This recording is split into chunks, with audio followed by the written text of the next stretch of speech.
right. I'm trying to get comfortable. Hello and welcome to another episode of the Live, Love and Eat show. Now our special guest today is Sarah Joy. Now Sarah Joy is a certified transformational nutrition coach with a degree in health and fitness. And Sarah is a holistic root cause coach who helps women battling thyroid illness and figuring out their root causes, restore their energy, find emotional and spiritual peace, eat properly, lose weight, and then rewrite their happiness story. Welcome, Sarah. It's such an honor to have you here today. Thank you. Thank you. What's up? It's so nice to be here. Thank you all for listening. And of course, thank you, Bernadine, for inviting me on your show today. Oh, you're welcome. Now, before we start, and we always start this podcast, tell our listeners a little bit about yourself. You know, like I always say, we have a story. How did you get started in your career? Yes, of course. I'd love to. So my name, the basics, you guys. So my name is Sarah Lohman, and I was born and raised in San Diego. I was a spoiled San Diego baby. And I just moved to Utah about 5 months ago. Yes, it's been complete culture shock. I'm 42 years old and I'm a proud single mom of 2 kids. I have a gorgeous 17-year-old son and an insanely talented 10-year-old daughter who are both double dyslexic children, and they are so amazing. I can't even tell you. And yes, I'm a certified transformational nutrition coach with a degree in health and fitness. And like you said, I focus on working with women that are battling hypothyroidism, hyperthyroidism, Hashimoto's, or simply I'm a thyroid coach. So my story is so crazy. All right, you guys, my story starts about 14 years ago, right after the infamous 2008 crash. I'm sure you remember that crash, Bernadine.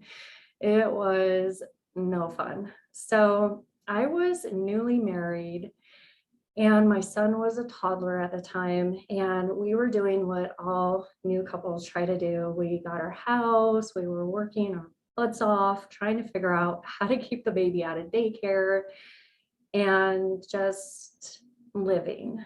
But I can tell you that looking back now, I didn't know at the time, I can tell that I got married for a lot of the wrong reasons.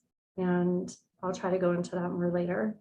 But at the time, like I said, I was just doing what all wives and moms do. You know, I was working, I was cleaning the house, taking care of the baby.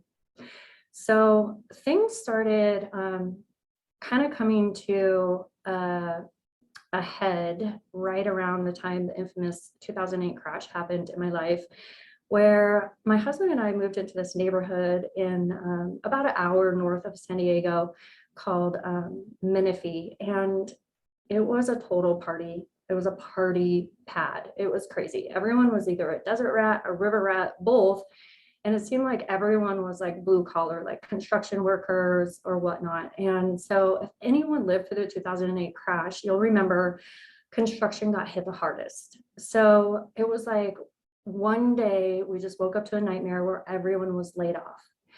And it was like, okay, Monday morning, everyone's now suddenly laid off. And the next day, everyone was filing for unemployment. So the next thing I knew, my driveway was just littered in Easy Ups and 24 packs of Coors Light.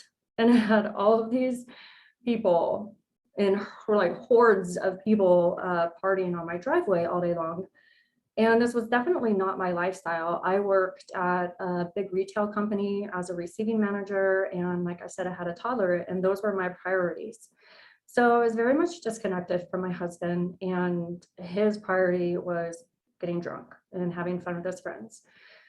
So you could probably imagine what a divide that right there like caused in our relationship. And then it was about I don't know, a month and a half after my husband got laid off because he was the highest grossing tech at his company, we woke up to a notice on the door that our house was going up for auction. And it just felt like one blow after another. And I was starting to feel myself unravel because I was so unhappy um, with all of the years and years of this lifestyle that my husband was leading. Like I said, that was kind of all like working up to this, explosion point. And so not only did those two things happen, but I started noticing my husband was acting really weird. And if anyone has ever been cheated on, they know what I mean. And so it was like I was going through his phone, everything was deleted. Long story short, I found out that he was talking to another girl. So with everything collapsing in my life, I decided I wasn't even sure if I wanted to be with him anymore. And I asked his parents if my son and I can move in. And they were like, sure, because they live pretty close to us. So I told him that I needed some space and I needed to think if I was even going to stay with him. So I put our whole house in storage because we had to get out anyways. And I moved into his parents' house. And it was that exact weekend that I found out he slept with that girl. So as you could imagine, I was devastated beyond belief. I never thought my husband would have done that to me. And I was a mess, you guys. I just basically cried. I couldn't sleep. I couldn't eat. And I remember I lost about 35 pounds in 3 months, which is like insane weight loss in 3 months. And I'm 5'9" and I'm pretty thin to begin with, just genetically. So I was only 117 pounds and I looked like a skeleton. So the next 6 months were like the worst months of my life. He ended up actually hooking up with another girl in my neighborhood and they moved out and got their own apartment. All the while he's trying to tell me he wanted to work things out. So as you can imagine, I was like, no. And I'll never forget, my mom flew in town and was like, are you sure you want to divorce him? Because then that puts your son at risk and that split home environment.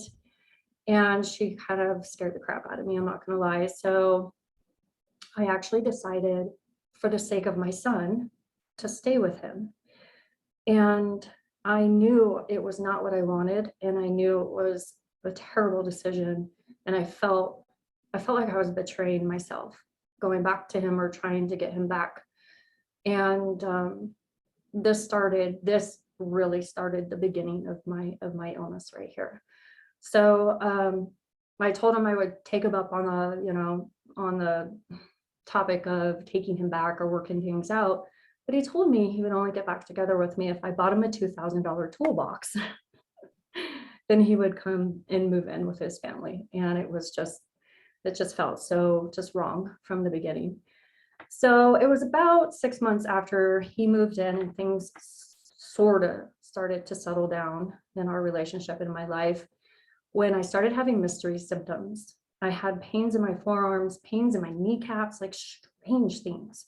And I was thinking like, gosh, is this like carpal tunnel? Like, is this for my job? Because I lifted a lot of like beer cases, champagne cases, wine. I was always down stacking freight as a receiver, and I did a lot of data entry. So I'm like, oh man, I don't know what to do, because during the 2008 crash, even though I was management, they forced me from full-time to part-time, took away all of my benefits, bonuses, 401k, everything, and still expected me to do the same job, with a lot less. So I didn't have any medical insurance, and I had symptoms for like 2 weeks and they were just getting worse. I remember I'd sit on my keyboard with like cold packs on my arms and I'd be typing. Oops, sorry. And so after a while, I was telling my friend who was the main manager, I was like, I don't think this is normal. Like I should probably workman comp this out and go to a doctor. She's like, okay, yeah, no problem. So it took her a couple of days to like arrange it with HR. So one day after work, I go to urgent care. And I called the crunchy paper. So I'm in the doctor's office sitting on the crunchy paper, and the doctor comes in and I'm telling him what's going on. And he goes, yeah, all right, well, let's check your thyroid. And I was like, huh? And he goes, yeah, okay, a nurse is gonna come get you. I'll pull some blood and, I'll talk to you after it's done. I'm like, okay. So I was like, I did not connect the dots. I was pretty taken back when he said that. So this was my first blood draw ever, right? This is my first everything. And I'll never forget that blood draw. The girl, it hurt so bad. I was like cussing at her and screaming. It hurt so bad. And unfortunately, that set the stage for like massive panic attacks every time I had to go get my blood drawn from there on out.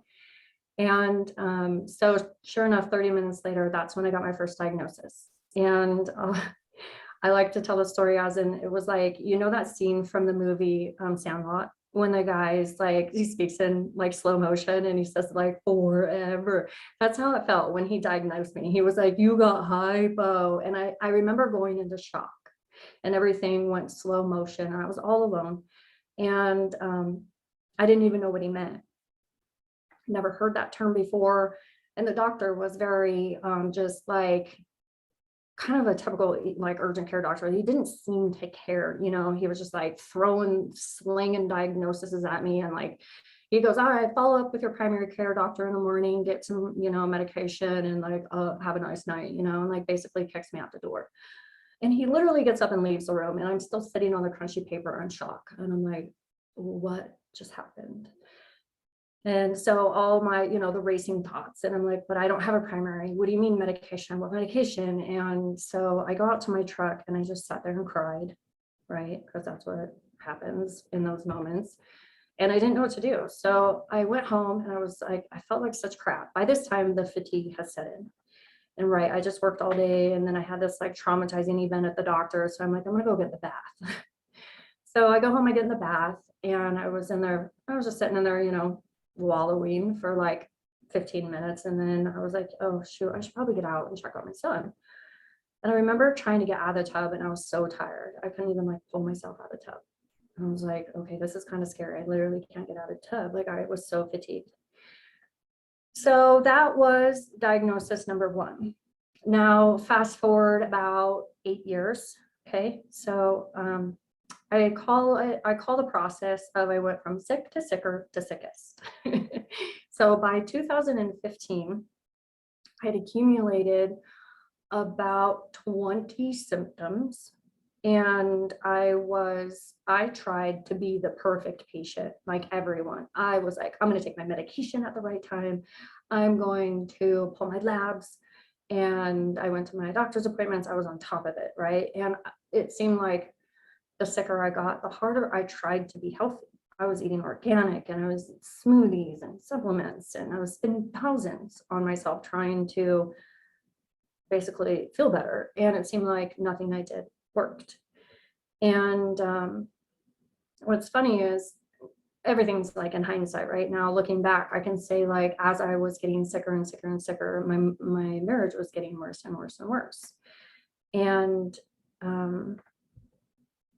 by 2015, I'd gone through some police action with my husband and just a lot of really heartbreaking drama. And I got to the point where I felt like a prisoner to my anxiety and my fatigue. And I was still trying to work, even though I was so weak, I could hardly like turn the steering wheel to drive to work. And I was living on caffeine. It was like, I was like a caffeine junkie because that's what I needed to get through the day. But we all know caffeine makes you like jittery and have anxiety. So it was like, I don't know if the anxiety was from all the caffeine I was pounding or probably from all of the other things I've uncovered as a root cause. But I remember one day in 2015, I was like, I just got to work and I felt like I called it my hypo drag. I nicknamed it my hypo drag, or I was dragging ass. And my friend was still the boss. We were still managers together. And she's like, all right, Sarah. And I'm like, no, it's just my stupid hypo drag. The next thing I know, like I'm in my office having a panic attack for no reason. I've been doing this job for 10 years, you know, and I couldn't even do my job. And I was like, I gotta go home. And she's like, oh, right. I'm like, I gotta get out of here. You know, that feeling when you're like panicking. So I went home and I called my doctor and I went to the doctors and I'm like, you got to take me on a disability. I can't function. And he's like, I was so gaslighted, just like everyone else. Oh, you're just depressed. Oh, you're just stressed out. Blah, blah, blah. Oh, you need to go see your shrink. I'm not going to pull you out. You need to go get seen first. And I was like, really? So I was so angry at him because I was still so fatigued. I couldn't even drive myself at this point. I had to start asking people to drive me around and trying to go to the grocery store. I remember envisioning myself passing out at the grocery store because I was so weak. I could hardly push the cart. So I go through all the red tape, I make it through all the hoopla, and my doctor successfully takes me on a disability. But I decided, I was like, okay, I'm going to fight this fight. And I took all of my disability money and I started pouring it into an alternative doctor who worked out of a spa, this young gal who was actually really rad. And I applied for Medi-Cal, and so I could do labs and stuff. And so she went crazy and started pulling the labs on me. And even though she found a lot of things wrong with me, she never really got to the root cause of what was super sick, but she kind of danced around it. She started seeing like, whoa, you're not absorbing anything. She's like, how much protein do you eat a day? And I'm like, a ton. Why? And she's like, you have none on your labs. And so we started she started saying like, oh, wow, you have Epstein-Barr. Oh, wow. Like I said, like, you're not absorbing anything. And so she was the one that diagnosed me with Hashimoto's because I had really high thyroid antibodies. And so basically her approach was like, she wanted to give me B12 shots, and she started pushing literally like into my vein, like vitamins into my vein. And I remember this one time she started asking me, well, how's your marriage? How's your relationship? And I always hated that, as you can imagine, because it was terrible and I didn't want to talk about it. And it was embarrassing, all this stuff. And so I think I don't remember what I said, but I basically indicated that it wasn't that great. And I'll never forget her response. She says, oh, honey, I'm going to get you better so you can leave that guy. And I was like, what? Like, what did she just say that? Like I was kind of taken back, even though I had it in like a plan in my head that I was going to divorce him at 18 when my son was 18. I was still taken back to hear that from like a doctor, So I worked with her for 6 months, exhausted all of my disability and my money. And yeah, she got me out of bed and like off of literally like bedridden, but I still didn't feel good. And I remember I was just so low. I had such little hope, and I felt so helpless, so hopeless at this point. I called my friend Sean from church, and I was like, Sean, because he studied Chinese medicine and he's an acupuncturist. So we actually bonded, even though I wasn't a coach or anything, then I still, I guess, was really drawn to these kind of people, So I was like, Sean, I really need your help. And he's like, what's wrong? And I'm like, I need you to pray for me. And he's like, yeah, sure. Anything you need, like, come on over. He's married, he had 2 kids. He's like, come over after work tonight around 7. I'm like, sure. Can I bring Ashley? And he's like, of course. My wife will watch her while we pray. I'm like, thank you. So we go over and I sit on his couch, and I'm just telling him what's going on. And he's like, all right. And so he started praying, and he says out loud, like, of course, out loud in his prayer, he said, well, I don't remember how it was worded, but I just remember hearing the words, you're spiritually sick. And I was like, whoa, like when he was done praying, we both just went like, whoa, even he did, because he's like, I know those weren't my words. And so we just kind of both sat there, and he knew about my relationship. I let him in on some of it. And so we kind of like talked about it, and I really didn't comprehend it until it took me days. I had to like chew on that one for days to understand what it was meaning. And then I started connecting the dots of like, I was living in regret, embarrassment, humiliation, betrayal to myself, and all of these terrible, horrible feelings towards my situation, and but I didn't know what to do, even though I recognized this, I still didn't know what to do. And it was around, it was very, very close to the same time frame that my older brother, who was my best friend, he got released from prison. He'd been locked up for 10 years for a fight where he broke a guy's nose, and he battled with drugs when he was in his 20s, and they found like some methamphetamine in his wallet. So he was sentenced to 12 years and did 10. So it was such a relief to have him out. And he actually was diagnosed with Hashimoto's when he was locked up. And his thyroid got so swollen, it was cutting off his airways, and he had to go to the hospital. And it was like this whole battle, like, right, it was like we were almost diagnosed around the same time. And it was because of this that I started like thinking, well, maybe it is the gene theory, maybe I am just genetically screwed. Maybe my DNA just sucks, because it seemed like Everyone, like a distant cousin I found out was diagnosed with thyroid cancer, or all this thyroid stuff. I just started hearing about my family. And so because I couldn't figure out how to heal myself and the doctors couldn't help me, I started going down these rabbit holes, right? So my brother was released, and he was such a champ. He was 6'8", huge guy.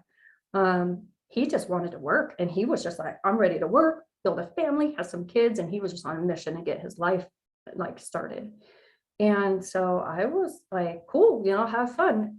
There was definitely some beef between my husband and him. Like, my husband didn't want me hanging out with him. And so it caused a lot of sadness and heartache for me because I felt trapped and stuck in the middle. So it was about a year. So I only saw him 2 times when he was released. And we lived about an hour apart from each other because he was in San Diego. I was still in Riverside. So one day I'm thinking he's doing great. He gets a girlfriend, he gets a place, he gets a job, and he has a company vehicle. I'm like, cool, he's doing great, good for him. And I get a call one day from his friend, and he's like, Sarah, your brother's back on drugs. And I'm like, wait, what? What happened? How do you know? So he tells me about the stuff with a drug dealer, and which were some old friends from high school. And I was like, oh no. So I call his girlfriend, and I'm like, this is what I was just told. So she was like, yeah, he's been acting kind of weird the past 2 weeks, and I don't know what's going on. So we came up with a plan to confront him and try to get him into rehab. And she was like, I'm going to kick him out and tell him he has to go back to his own place. Otherwise, or get off drugs, or I'm going to kick him out. So we kind of had like a tactic. It didn't work. I called him, and I could tell he was high, and I confronted him. And, when someone's on drugs, you can't really confront them. They're not in the right mind, right? I don't know how long it had been since he slept, and it was just a really terrible conversation.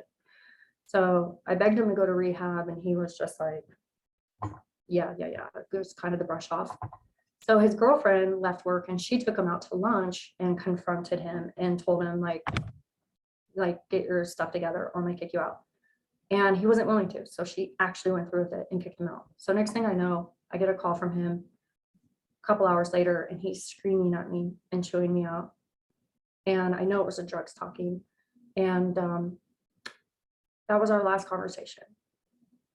The next morning I woke up and I found out he was shot and killed 14 times by the San Diego Police Department at 5:30 in the morning. It was like the worst day of my life to find out I just lost my brother, because even though all of this was happening, I don't want to lose him. So everything in my life shifted from me and my self-pity to I was now getting chased by the media for interviews, because it was on every San Diego news outlet that existed. They were hounding me. I had detectives contacting me because it was the cops that killed him, so there had to be an investigation. It was crazy. There was so much going on for 6 months, and everything fell on my plate because I was the closest family member to him. Everyone, literally, like locally, everyone else was in other states. So I had to bury him, do his funeral, everything. It was so horrible.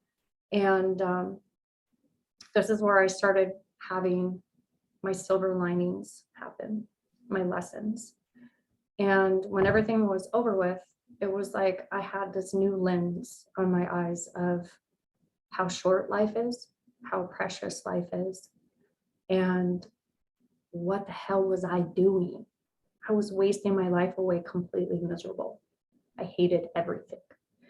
So I don't know. I don't know if it has to do with my human design or just, how God made me, but I am a very strong person.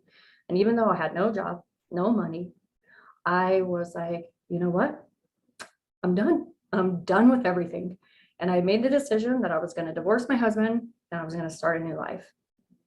So I started selling everything. I sold my juicer, my blender, my beach cruiser, and I came up with $500.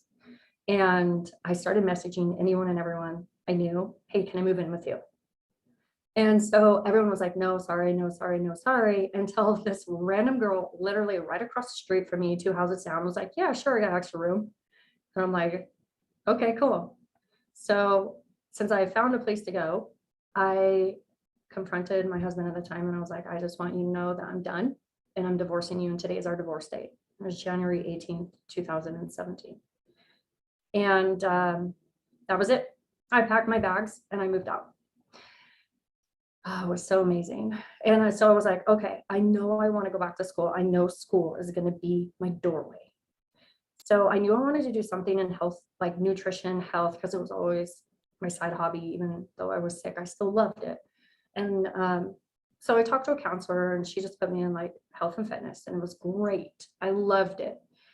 But obviously they're like, well, you know, I'm 1 year in, 1.5 years in. I was like, well, what's your plan? What's your transfer plan? And so they were like, well, the next step is a registered dietitian. And I'm like, I don't want to do that. That doesn't resonate with me. And we were searching and scouring the like nation for something that I could continue doing, and it just didn't fit. So one day I'm listening to the Model Health Show with Shawn Stevenson, and I hear about my school, the Institute of Transformational Nutrition, and I was like, oh my gosh, this is it. And when I heard Cynthia say it was accredited, I was like, yes. So I called my counselor and I was like, check this school out. This is what I want to do. And so she looked it up and she was like, you're right, this works. And she put it into my program, my transfer program, everything. And it was like all the stars aligned. And I enrolled in the program that week and I was in both of my schools at the same time. And it was so awesome. And I loved it so much. I was a straight A student on the honor roll. I was like killing it. So I had a dual graduation December of 2019, and it was the best day of my life. So I launched Coach Sarah Joy. I figured out that because of everything I'd gone through, I want to help women also like me. Because from what I saw, the medical system doesn't provide any help. There's really no one out there that you can turn to that really gives you actual guidance on how to feel better or tells you what's really wrong. And it was like, hold up. So when I was in my school, I started playing around with myself because I was like, screw the systems. They're not going to help me. So I started guinea pigging myself and I was pulling my cortisol. I was pulling my gut test, the food, like anything I could get my hands on, I was pulling. And as I was pulling these tests, it was like a piece here, piece here, piece here, piece here. And I started putting the puzzle together and I started seeing why I was really sick. And I would cry and I would sob with every piece because it was like, wow, this is connected to this symptom. This is connected to this symptom. And so once I started having the answers of why, even no matter how terrible they were, I knew at least was a starting point. I started putting together my own healing protocols and trying them out. And I got rid of 25 symptoms in less than a year. Wow. And I couldn't believe it. And I was like, I wasted 10 years of my life on the medical system. And that's basically that's how I was born. The thyroid coach was born. Sorry. I just love your story. Thank you. And just a shout out to the Institute of Transformational Nutrition. I also studied through that school, best school ever. And Cynthia Garcia, best mentor, and Shawn Stevenson as well. So just a quick shout out over there. I love them all so much. Yes. So obviously, you know, you're helping women out there with their thyroid, you know, if they have a thyroid condition. I just think that, you know, as women, like, say, for example, me, you know, what symptoms do you have, or do you have to look out for before you like say, okay, I have this and this and this, I have a thyroid condition? What symptoms does women have to look out for to know that they maybe have a thyroid condition? That is a great question. And even though it should be straightforward, it's really not. Because, and I'll loop back around to some symptoms, but what I figured out is all of these symptoms that are classified as hypothyroidism or hyperthyroidism, there's a lot of other things going on behind the scenes that are causing those symptoms. So some typical ones, I'll just go based off of my experience and the ones that I hear all of my clients talking about, is you struggle with your weight, right? Everyone has that. You struggle either if you're hyper, you struggle gaining weight or keeping weight on. And if you're hypo, you struggle losing weight. Or I had a client say to me one time, it seems like I put weight on just breathing. I'm like, yeah. The fatigue. The fatigue is massive. And one of the ones that used to destroy me is the memory loss and the brain fog. Yeah. Those are like the huge ones. But as you kind of, go down the chain, it's like, then you got the hair loss, you got the brittle nails, and you got the constipation, the bloating, the food intolerances. Actually, that was a huge one for me too. Food intolerances. So there are more, yes, but those are like the main ones that I'd like to point out. Oh, anxiety for sure. Yeah. Mhm. And I want to talk about a little bit about root cause as well. I think, if you get diagnosed with a thyroid condition, I always feel that there is always a root cause, and I'm going to go into a little bit of, spirituality and, I mean, you were there, stress and, emotional well-being and all those things that go into that, the root cause of getting diagnosed with thyroid condition. Can you talk a little bit more about that? Yeah, I'd love to. I'm like trying to think of which avenue to talk about first. So I was just studying 2 of my clients' gut test results today.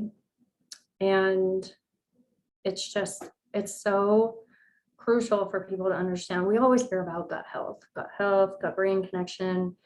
But I don't think it's understood as deeply as it needs to be, with how much gut depletions are actually really playing a role into a lot of the symptoms.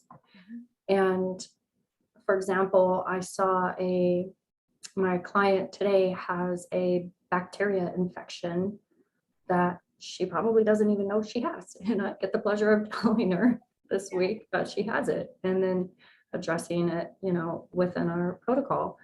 So I'm seeing so many gut infections, but the thing I'm seeing the most, besides the infections, because we hear that often, is I'm seeing the major bacteria depletions.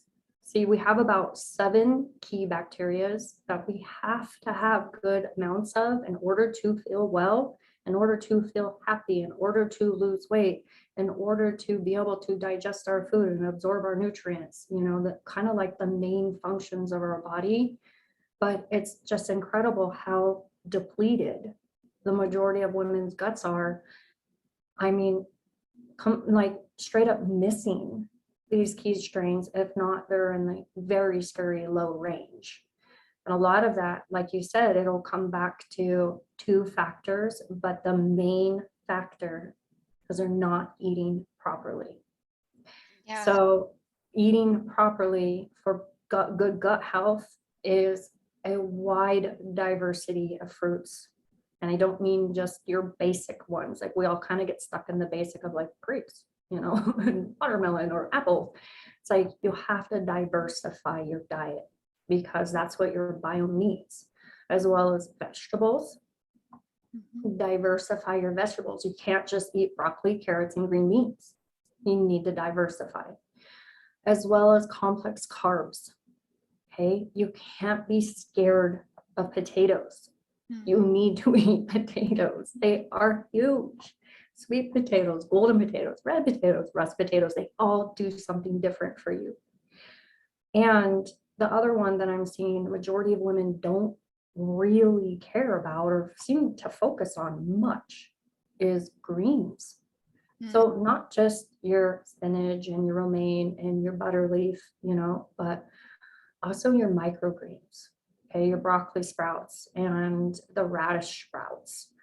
The microgreens get no love on social media as like an important food choice, but I can tell you the number one thing that the gut specialist, when I have consults over my clients' test results, they are not properly recycling their estrogen. There's a lot of estrogen dominance going on. And the one key thing that you can eat to sweep excess estrogen or xenoestrogens out of your gut from plastics or birth control is broccoli sprouts. They're like little brooms, and they go in and they just sweep it out. And then when you go number 2, it's gone. But, so nutrition is massive, and I want to go into that next, piggybacking on that. So the other thing that I'm seeing is I do what's called a hair tissue mineral analysis on my clients. And this is a measure of all of your main minerals and your trace minerals, as well as your metals and amount of heavy metals in your body. Because along my path, my path of recovery, I found out from this test that I was completely depleted in my sodium, my potassium, my magnesium, my selenium, and I have my calcium. A lot of us, we don't even know this, but we have our calcium displaced in the wrong parts of our body. It's supposed to be in our bones and teeth, right? That's why we hear like drink milk. But because we're missing other minerals that help store your calcium in your bones and your teeth, like K2, which is what our gut makes. And if you don't have a healthy gut, how are you making K2? If you're not making K2, how do you keep your calcium in your bones?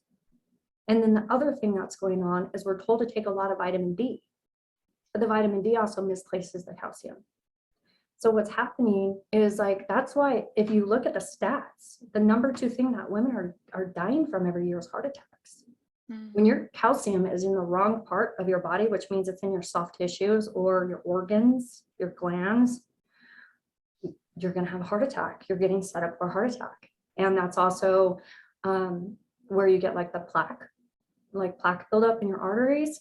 And this other thing that's happening to my clients, to the women with thyroid illness, is when our calcium is really bad, really high levels of displacement, which that means we have calcium in our bodies, but it's just in the wrong place, right? Yeah. And we're under a lot of stress, or we're going through trauma. Our bodies are so smart, you guys. They do this thing where they try to protect us. It's called a calcium shell. And they literally take this calcium and they build shells, little prisons or protection barriers around our cells. And the purpose of this is it creates a numbing effect emotionally. So if you ever just feel like you've gone numb and you don't care and you're just like, whatever, might be in that state with a calcium shell. So the problem with this shell is it's meant to not allow the hormones into your cells that make you sad. Yeah. But it's also not allowing the other hormones in your body that need to be there, like thyroid hormones. And so that's why you can get stuck in like a medication yo-yo where you can't get a right dosage. And you're never going to get a right dosage unless you address this, because it can't go in. It's not getting absorbed. And if it's not getting absorbed, it's not getting used. It doesn't matter what dose you're on, you're not going to be okay. Yeah. So because our food system is so depleted. Yeah. I mean, I think it's the worst now that it's ever been, like ever. Yeah. I don't know how much worse it can get. I just posted on my story, I shared an article saying that they just did a study on children that were like 8 to 12. And it showed that like 1,243 kids had 80 levels of pesticides in their urine. That's children. Imagine how toxic we are, you know? So we just can't get the minerals we need from our food supply anymore. So everyone is turning out to be super deficient in just all their basic nutrients. Yeah. And thyroid, my clients in particular, like, you'll have to have selenium to convert your thyroid hormones, but the majority of that is even lacking. And then on top of all of this, so not only am I seeing all of the nutrient deficiencies, everyone's anemic, everyone's copper toxic from their birth control, or, all these different sources of copper in our life. But we're also really high in our aluminum. We're really high in our mercury. We're coming up with cadmium, we're coming up with arsenic in our body. These are toxic things that we can't have in our body and then think we're going to be okay. Copper toxicity is real. I just had an experience with my new client yesterday. She just, we're weaning her into her hair tissue mineral analysis protocol. And it's a very delicate process because you can't just start slamming all these minerals in people. It's a very slow process. And just the slow process that I did with her, she was telling me yesterday all these new symptoms she's having. And I'm like, okay, you're copper dumping. And so I had to completely take her back because her detox pathways aren't open. She only poops once a day. You're pooping once a day, or you're not even pooping once a day, your detox pathways are completely clogged. And that's another root cause. Okay. You are going to just continue to accumulate and accumulate and accumulate if you're not going through. Yeah. So especially like you say, I think your gut is, is your, how can I say it? If your gut health is not healthy, there's always something else that, that's gonna, happen in your body. So your gut, I always say your gut is your little brain, your gut works with your brain, and you have to keep your gut healthy. So I want to ask you this question, and I think there's a lot of listeners listening to this episode, and what advice do you have for women that get diagnosed with a thyroid condition? Where can they start? Instead of, I don't have anything against medication, but not only looking at the medication, but where can they start? If they get if the doctor say, oh, you have a thyroid condition. Yeah, that's a good question, because a lot of women, they may suspect that they have something going on, but it takes them a long time to get diagnosed, or they don't know and they get diagnosed and they're in shock and they don't know what to do. So I get a lot of women that come to me on Instagram and just say, I was just diagnosed with this, I was just diagnosed with that. And I get it. It's a scary moment and you're lost and you don't know what to do. So the number one thing that I'm telling all of these women, and I'll share with your audience today, is I want you to realize right now that your thyroid is not separate from your body. Okay? The doctors want you to think that, oh, you have low thyroid. Oh, you just need to start a medication. And oh, by the way, you're going to be on this medication the rest of your life now. And I hear this a lot from new people that come to me. They're just like, oh, my thyroid this and I'm thyroid that. And I'm like, do you realize your thyroid is in a system? It's called the endocrine system. So if your thyroid isn't functioning, that's like your thyroid, when your thyroid goes out, it's the victim of something else happening. So the best thing that they can do for themselves is instantly start digging into what else is going on. Yeah. What are my root causes? Because by the time you got that diagnosis, it could be years. You've been having symptoms for years, but it took you, or not, but you have onset of really bad symptoms. And so, especially the young women that come to me, I'm like 16, 15, 18, 21. I'm like, this is awesome. We caught it early. Let's figure out what your root causes are and get you on a path to reversing that into rebuilding and restoring your body. Because trust me, there's so much more to the picture. Yeah. Okay. If your thyroid went out, that means your adrenals are shot. Okay. If your adrenals are shot, that means that you're probably depleted in your sodium and your potassium. If you're depleted in your sodium and potassium, that probably means that you have very low hydrochloric acid in your stomach. And if your hydrochloric acid is really low, guess what that means? That means that it's super easy to get a pathogen infection. So what's going on in your gut? Are you infected? Yeah. You see how it's all connected? So that was the one thing that woke me up on my reversal, was like, holy crap. They sit here and they just brainwash us, and they're thinking, oh, it's just our thyroid. Like it's some isolated special gland that doesn't talk to any other part of your body. It's not, you guys. It's all connected. And I can tell you, like you said earlier, stress is a big deal. Stress is a huge deal. I didn't really believe this when I was younger, because I remember always hearing, oh, stress, oh, stress. And I'm like, yeah, stress. But now I'm like, holy crap, stress is a huge deal.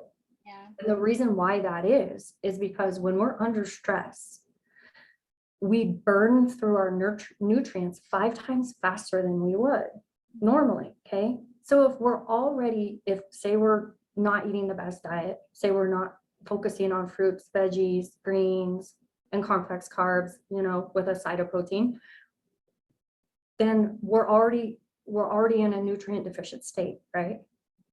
So you add stress on top of that, and the fact that it's just going to tear through your nutrients that you have.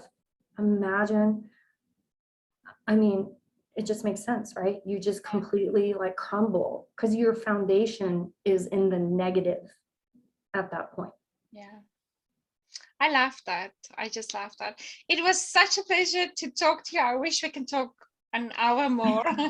You are doing such amazing work out there. I will link all Sarah's website, where you can find her on social media. And I know you have lots of programs on your website as well for people to. I actually do have some freebies. Could I tell them about my freebies really fast? Yes, you can. It goes right along with what you just told, what you just asked. So if you go to my website, coachsharejoy.com, and you sign up for my email list, then you'll get my PDF that I wrote right after I reversed all my symptoms. And it's called The 6 Things I Wish I Would Have Been Told After I Was Diagnosed with Hypothyroidism and Hashimoto's. And trust me, it's good. And then you also get my bonus series called 5 Days of Greater Peace and Higher Energy. And you'll automatically get those sent to you the remaining 4 days after you sign up. And they're about 8 to 10 minute videos that teach you just practical tips that you could use every day to increase your energy and your peace. And I highly suggest you guys check them out. And you have a podcast as well? I do. Thank you for bringing that up. I forgot. Yeah, I have a podcast too. It's called Thursday Thyroid Talks. And I drop an episode every other week. And it's still fairly new. I have about 27 episodes now, but I like to feature thyroid warriors as well as other coaches. And I like to have thyroid warriors that come on and share their stories, because it helps us not feel alone. Yeah. So they can check that out on Spotify, Apple, all the major platforms. I will link everything down on this episode.